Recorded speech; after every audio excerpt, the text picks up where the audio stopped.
Gibarugan ni Cebu Governor Gwen Garcia ang pagpatuman sa provincial ordinance sa swab upon arrival sa mga OFW o ROF. Nibahan siya sa pagpasakaw kaso sa mga musugpak sa naumol nga balaod sa probinsya sa Sugbo. Malaumon hinuon ang gobernadora nga makakabot og win-win solution kauban ang secretary sa Department of Health. Aniya ang report. I earlier made it very clear, walang personalan. But I have, as Governor of Cebu, to fulfill my duty to implement provincial ordinance. Mao kini pamahayag ni Governor Gwen Garcia atol sa iyang press con kagahapon adlaw. Higbit gyud ang kamanduan sa gobernador sa pagpatuman sa provincial ordinance nga iswab ang mga OFW ug ROF inig-abot sa Mactan Cebu International Airport. Kung magnegatibo human sa duha ngadto sa tulo ka adlaw, mamahimo na kining mopauli ug motiwas sa pag-quarantine sa ilahang balay dayon sublian sa pag-swab inig-abot sa ikapito ka adlaw.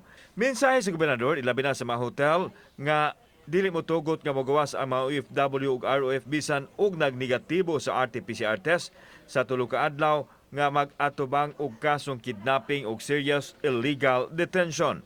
Sa National IATF Guidelines, dadon ang mga ROF ug OFW nga moagi sa airport sa hotel nga magsilbing quarantine area ug ipaubos sa swab test inig-abot sa ikapito ka adlaw.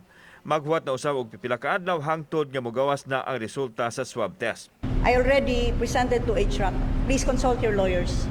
Because if you will be insisting on keeping them until the 10th day, you're open to charges of illegal detention from those that are forced to stay. If it is resistance and disobedience to a person in authority or agent of such persons, I shall request for authority from the provincial board to file such charges. Alang ni Garcia nga sayon alang kaniya ang pagsunod sa gipatuman nga guidelines sa kauluhan kay dili man siya OFW o ROF. Apan ang iyang gipakigbisugan karon ang katungod sa mga Sugboanon, pinasubay sa rule of law tungod kay doon na may provincial ordinance mahitungod ini. I hope that you will defend your rights. I am trying the best that I can, but I can only do so much.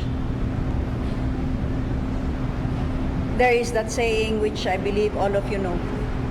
There are no tyrants where there are no slaves. Malaumon hinuon ang gobernador nga magkakabot og win-win solution sa gikinakdang pagbisita ni Secretary Francisco Duque uban ang mga IATF health experts sa sunod semana. Kauban ni Clover Lumayag, ako si Alan Domingo. Balitang Bisdak.